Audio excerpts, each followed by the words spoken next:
ഇന്ന് മലയാള സിനിമയിൽ ഏറ്റവും കൂടുതൽ പ്രതിഫലം വാങ്ങുന്ന നടൻ ആരാണെന്ന് ചോദിച്ചാൽ അതിന് ഒറ്റ ഉത്തരമേ ഉള്ളൂ, മോഹൻലാൽ. എന്നാൽ മോഹൻലാലിനെ തന്റെ ആദ്യ ചിത്രത്തിൽ പ്രതിഫലമായി മോഹൻലാലിന് ലഭിച്ചത് വെറും 2000 രൂപയായിരുന്നു 36 വർഷങ്ങൾക്ക് മുമ്പ്.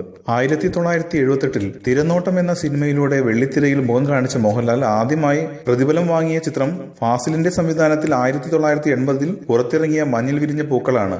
ചിത്രത്തിൽ നരേന്ദ്രൻ എന്ന കൊടും വില്ലനായി ലാൽ പ്രത്യക്ഷപ്പെട്ടു. നവോദയ അപ്പച്ചൻ നിർമ്മിച്ച സിനിമയുടെ അക്കൗണ്ടന്റ് ആയിരുന്ന മല്ലിക സി ദേവിയാണ് ആദ്യ പ്രതിഫലം മോഹൻലാലിന്റെ കയ്യിൽ വെച്ചു കൊടുത്തത്. മോഹൻലാലിനെ ആദ്യം കണ്ടതിനെ കുറിച്ച് അവർ വിവരിക്കുന്നത് ഇങ്ങനെയാണ്: മുഖത്ത് മുഴുവൻ കുരുക്കളും ഹിപ്പി ഹെയർ സ്റ്റൈലുമായി കാഴ്ചയിൽ സുന്ദരനല്ലാത്ത ഒരു ചെറുപ്പക്കാരനെ കണ്ടു. സിനിമയിൽ നായകവേഷം ചെയ്ത ശങ്കറിൽ നിന്ന് ഒരല്പം അകലെയാണ് അയാൾ ഇരുന്നത്.